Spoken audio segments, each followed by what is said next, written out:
Por favor, abra sua Bíblia no Evangelho de João, capítulo de número 8, verso 32. João 8, 32. Nós estamos nessa série de mensagens. Acho que hoje é o último dia dessa palavra que eu prego. Algo precisa morrer em mim. E eu sei que essa palavra é um pouco dura, mas ela é uma verdade do Evangelho de Jesus. Assim como uma semente não pode gerar uma árvore que depois dá os frutos sem primeiro morrer. Eu não sei se você sabia, mas biologicamente falando, toda semente que é plantada, ela precisa passar pelo processo de morte. Ela morre para que ela possa gerar uma árvore e, consequentemente, os frutos. É como a metamorfose da lagarta borboleta.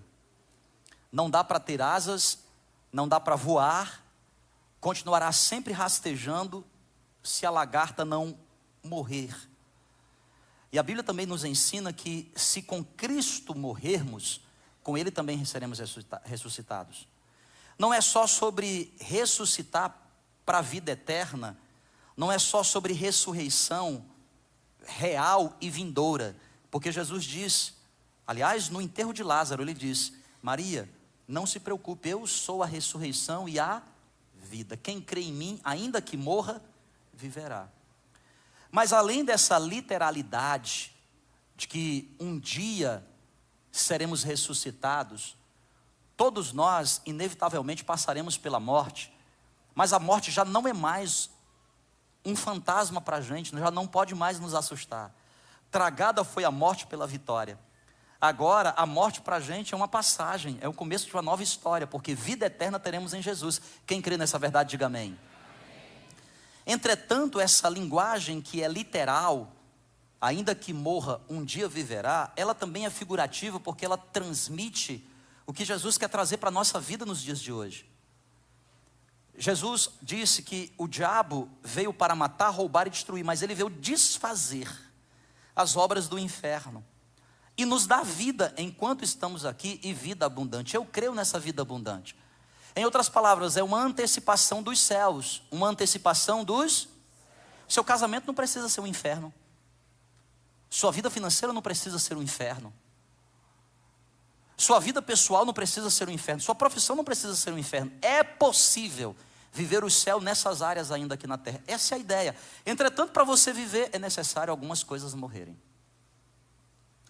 Ao ponto de você dizer: já não sou eu quem vive, mas é Cristo que vive.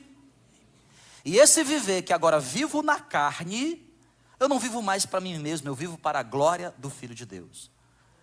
Por isso, eu quero hoje pregar essa mensagem. Quero dar honra aqui a Sara, ela que escreveu, ela que buscou a Deus e escreveu essa mensagem. Nós pregamos juntos hoje no culto da manhã, e eu vou pregar agora aqui nesse culto das 19 horas. O verso 32, João capítulo 8 diz assim: e conhecereis a verdade, e a verdade vos... Por favor, bem forte: conhecereis a verdade, e a verdade vos libertará. Eu quero destrinchar com vocês os significados ou as revelações por trás dessas palavras de Jesus em João capítulo 8, verso 32. E por que eu quero fazer isso? Porque eu quero que você entenda que conhecer a verdade, aliás, esse é o tema, a verdade que liberta. Esse é o tema da minha mensagem, a verdade que... E falar de verdade nos tempos atuais é extremamente desafiador, porque nós vivemos a era da pós-modernidade. O que é a era da pós-modernidade? Depois que viramos de século, dos anos 2000 para cá, século 20 até o ano de 1999, virou o ano 2000, nós estamos no século 21. E qual é a principal característica do século 21, filosoficamente falando? Relativismo. É por isso que nós temos hoje tantas coisas desconstruídas, porque tudo é relativo. É muito comum você ouvir frases do tipo assim: cara, isso aí para você é verdade, mas não necessariamente para mim é verdade. Então fique você com a sua verdade e eu fico com a minha, porque a verdade ela pode ser adaptada para qualquer realidade. E essa é a base da desconstrução cultural e moral dos tempos em que a gente vive. Quem está entendendo o que eu estou dizendo? Por isso que a família é desconstruída, porque agora a família não tem mais um valor absoluto e real. Por isso que a sexualidade é destruída, porque agora a sexualidade não tem mais valores binários e reais. Porque a verdade, ela está cambaleando pelas ruas. É muito interessante isso. Isaías preveu isso para a gente. O profeta Isaías, ele disse assim, porque a verdade, ela anda cambaleando pelas ruas. E por que a verdade, ela anda cambaleando pelas ruas? Porque nós construímos uma sociedade que tem como base da sua construção o relativismo. Tudo é relativo. Tudo é relativo. Nada é absoluto. Mas não é isso que a palavra de Deus nos ensina. Porque uma pessoa que vive uma vida sem absolutos, ela vive uma vida sem referências. Uma vida sem o quê? E quem vive uma vida sem referência, não sabe para onde está indo, não sabe o que está fazendo. É como alguém que está em alto mar e não tem bússola. É como alguém que está voando e não tem instrumentos de direção. Quem é que anda sem GPS hoje, sem sistema de posicionamento global? Quem é que anda? Então o sistema de posicionamento global é uma referência para que a gente possa navegar, para que a gente possa trafegar. Porque todas as vezes que as nossas referências são perdidas, o resultado final é naufrágio, o resultado final é, você fica perdido. Você não sabe para onde está indo, porque cada um tem a sua verdade. E aí é o grande problema, porque se cada um tem a sua verdade, ninguém tem a verdade. Porque quando a sua verdade entrar em conflito com a minha verdade, por causa dessa cultura nós temos que nos tolerar. Mas existe uma verdade absoluta. Quem está entendendo o que eu estou dizendo? Aliás, o autor aos Hebreus nos ensina que a palavra de Deus, ela é âncora para a nossa alma, âncorar. O que é que uma âncora faz? Imagina, se eu sou um navio e estou navegando, estou à mercê das ondas, estou à mercê dos ventos. Se eu quero estabilizar, jogo a âncora. A âncora, ela me estabiliza. A âncora me dá referência. A palavra de Deus está dizendo que essa palavra, a Bíblia, é a âncora para a minha alma. É nesse contexto que Jesus diz, se você conhecer a verdade vai te libertar. A grande pergunta é, quem é a verdade? Por isso, a primeira coisa que eu quero fazer com você nessa noite é destrinchar com você a verdade. E a verdade aqui, ela não é simplesmente uma teoria. A verdade aqui não é uma filosofia. A verdade aqui não é uma teologia. A verdade aqui não é uma sentença. A verdade aqui não é um credo. A verdade aqui é Jesus. Começa em Jesus. João capítulo 14, verso 6, Jesus diz, eu sou o caminho, eu sou a verdade e eu sou a vida. Então a verdade não é uma ideia. A verdade é, acima de tudo, uma pessoa. A verdade, acima de tudo, é uma pessoa. E que pessoa é a verdade? A verdade é Jesus. Ele é a verdade. Não é apenas uma ideia. A verdade tem um nome. E o nome da verdade é Jesus. Mas Jean, onde é que eu encontro essa verdade? Aí, olha que coisa interessante. Eu preciso de um padrão. Eu preciso da palavra. Porque Jesus é a verdade e é na palavra que eu encontro essa verdade. Aliás, a palavra é o próprio Senhor Jesus. João nos ensina isso. No princípio era o verbo, e o verbo era Deus, e o verbo estava com Deus. O verbo é Deus. Ou seja, quando eu leio a palavra, quando eu medito na palavra, eu conheço a verdade, conheço os absolutos. Por isso que a própria palavra é a âncora da minha alma, para que eu não viva à mercê dos meus sentimentos. Conhece gente que diz assim, não, eu vou fazer isso. Por que você vai fazer isso? Porque eu estou te sentindo. Conhece gente assim? Não, pastor, eu vou fazer, eu vou sim, vou beijar. Vai ser hoje. Por quê? Porque eu estou te sentindo. Quantos sapos você já beijou, irmã? E tintiu ou não tintiu? Principalmente o bafo. Quem está comigo aqui nessa noite, diga amém. Aí você beijou o sapo e não sabia que era um sapo. Por quê?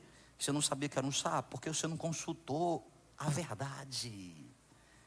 Salmo 119, verso 105, lâmpada para os meus pés é a tua palavra, lâmpada para os meus.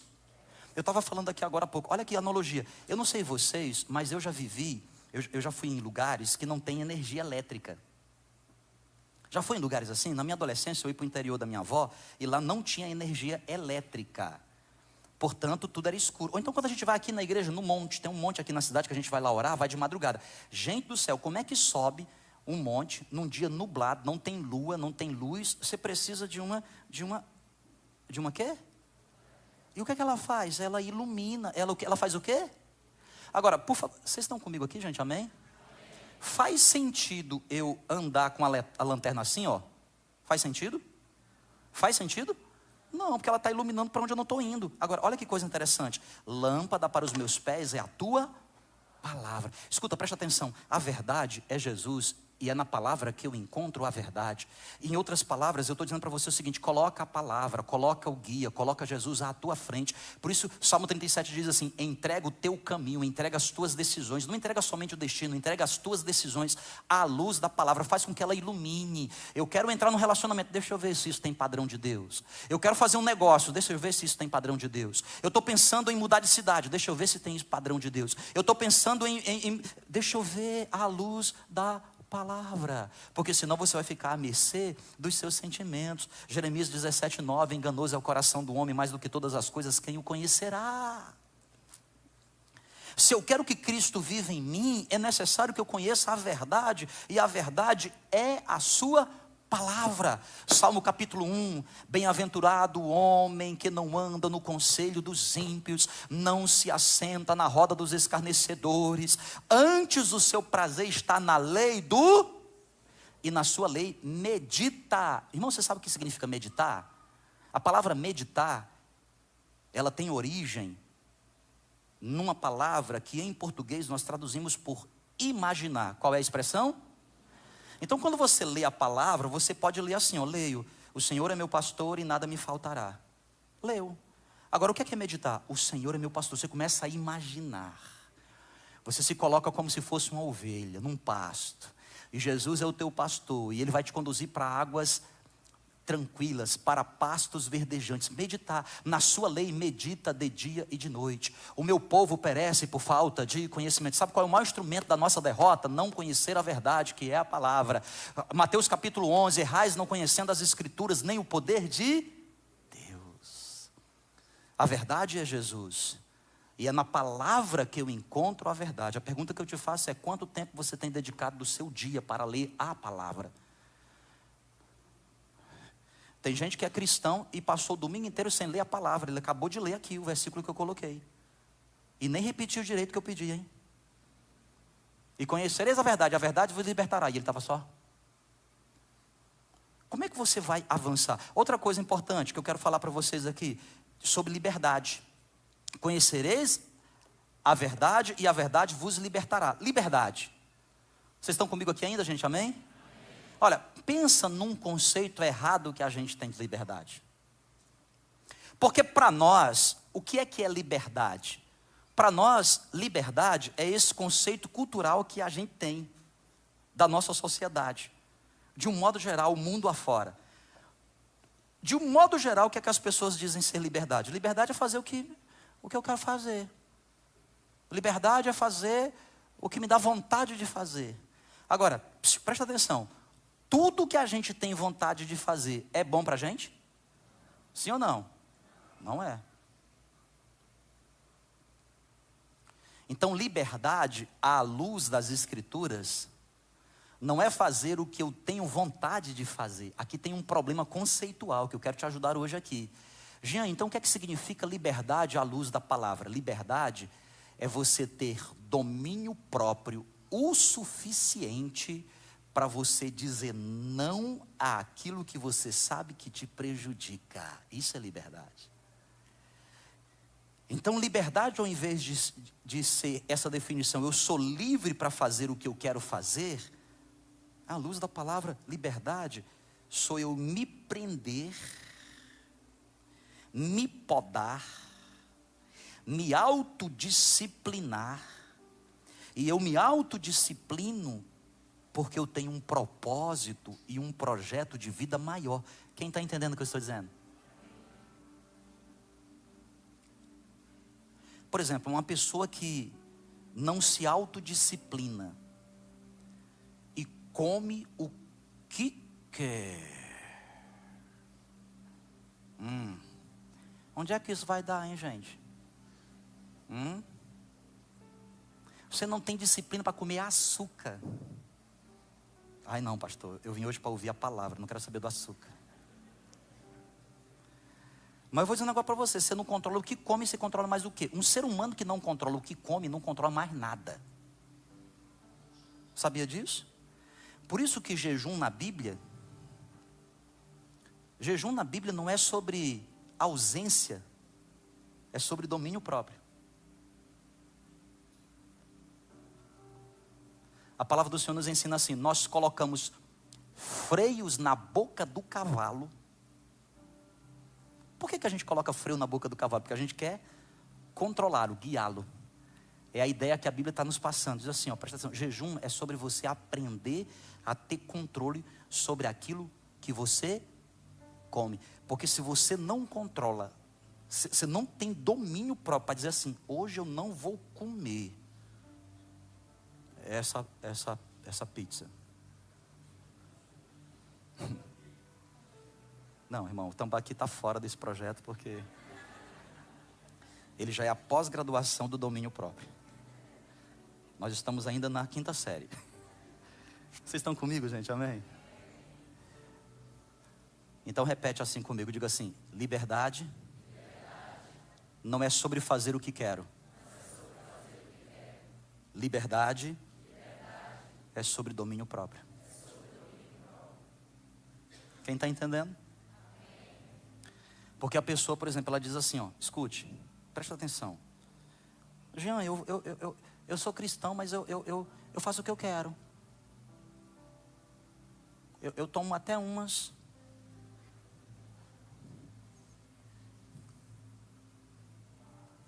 Aleluia. É 2 dedinhos. O que é que tem a ver? Aí ele se esqueceu de que a Bíblia diz assim: todas as coisas me são lícitas, mas nem tudo me convém. Ah, Jean, mas isso aí é religiosidade. Você tanto fala aqui que a gente não tem que ser religioso. Mas alguém que não consegue ter domínio próprio. Quem está entendendo?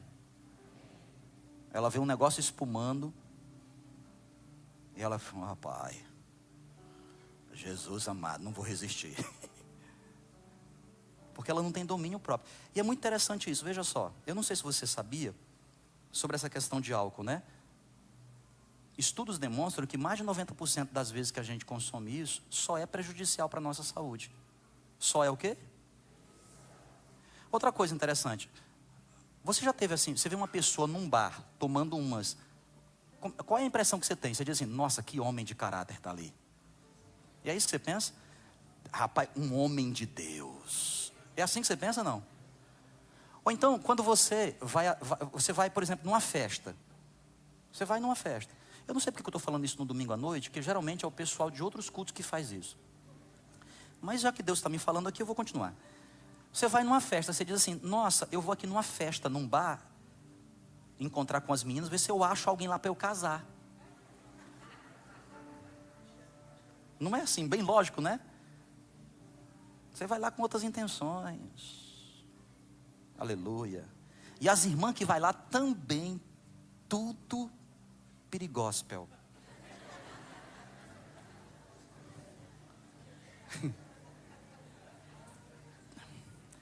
Não, eu não quero, assim, exagerar. Que a pessoa diz, não pastor, eu estou indo lá para evangelizar. É extremamente sábio o seu evangelismo. Forte, Deus está falando aqui forte demais. Liberdade é sobre domínio próprio. Como cidade derribada que não tem muros, assim é a pessoa que não sabe se conter. Mais vale alguém que domina a si mesmo do que alguém que conquista uma cidade.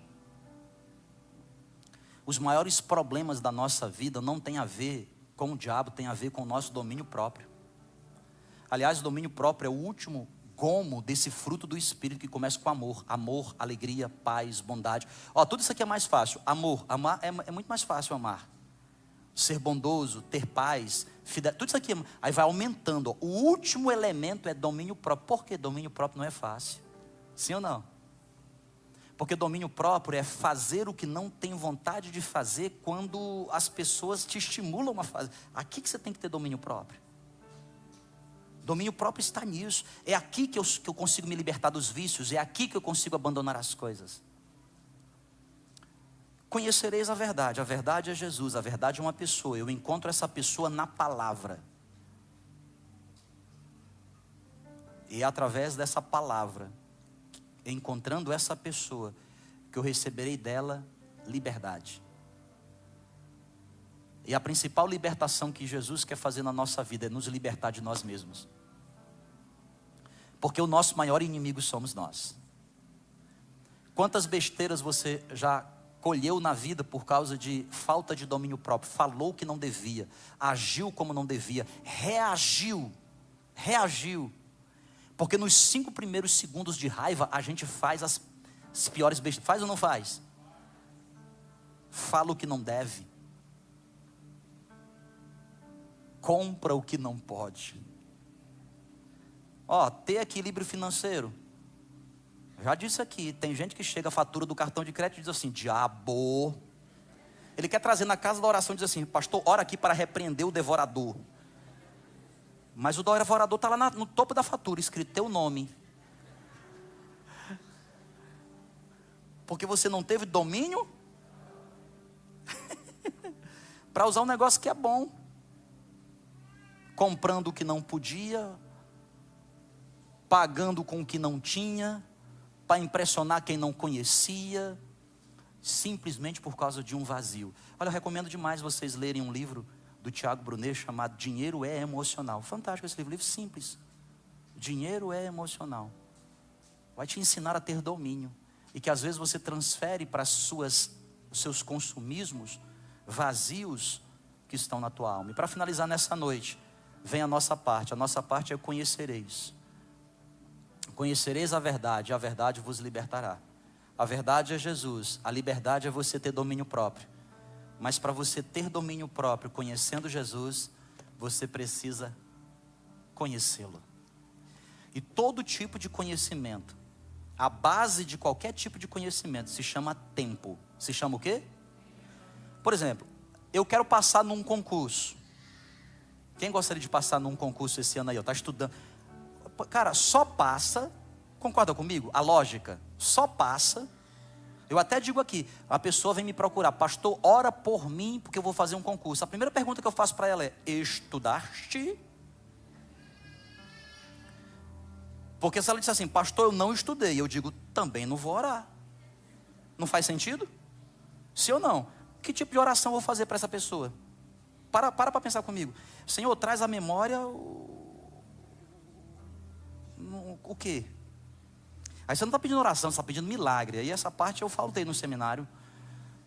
Isso aí eu não sei fazer. Sei fazer oração. Então, veja, para você se preparar para um concurso, você precisa o quê?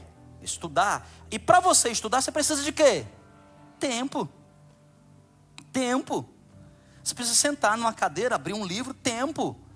Você precisa dedicar tempo. Então a gente dedica tempo para estudar para um concurso. A gente dedica tempo para aprender um idioma. A gente dedica tempo para ir à academia. Sim ou não? É claro. Pelo menos os que vão. Porque tem aqueles que se matriculam e não vão. Tudo a gente precisa de tempo. Então, se você quer conhecer de Jesus, por favor, eu não sei se eu estou me sendo didático o suficiente hoje, mas se você quer conhecer de Jesus, você precisa de quê? Tempo. A Sara estava falando para mim agora de manhã. Ela disse assim: pai, eu fiz um cálculo.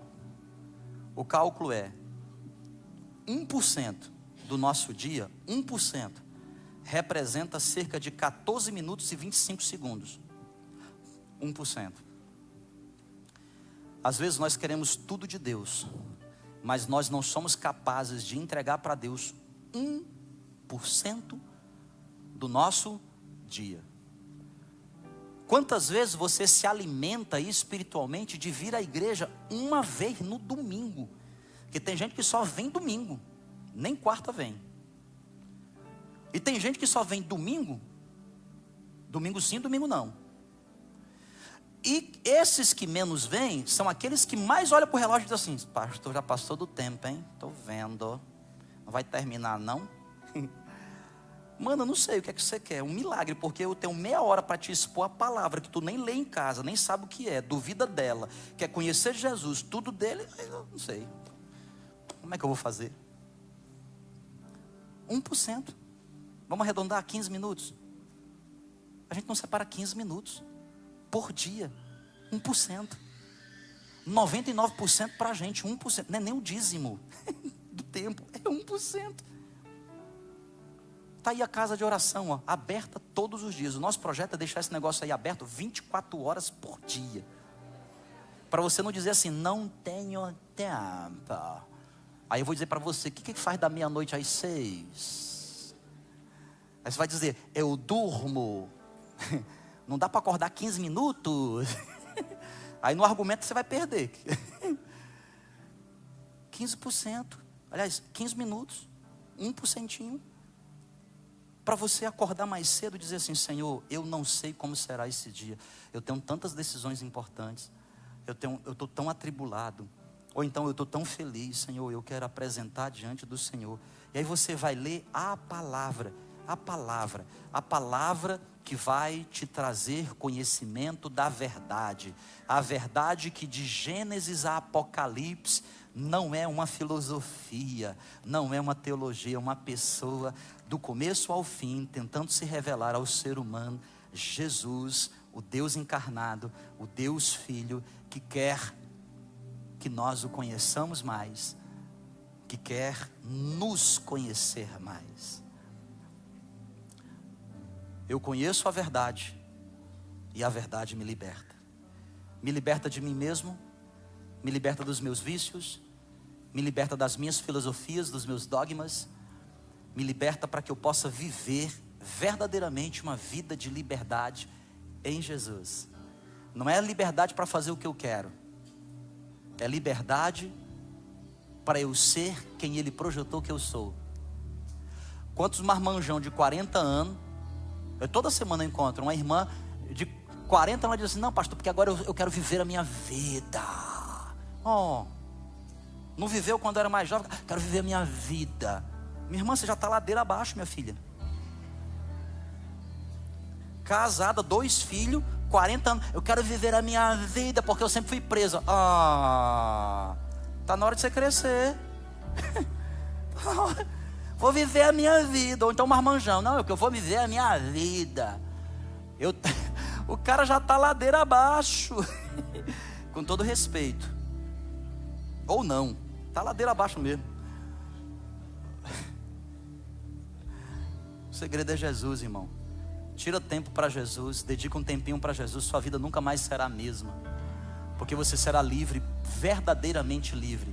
E repito, não é livre para fazer o que você quer não, é livre para fazer o que precisa ser feito. Porque a diferença de um homem de Deus e um menino é que o homem de Deus faz o que tem que ser feito.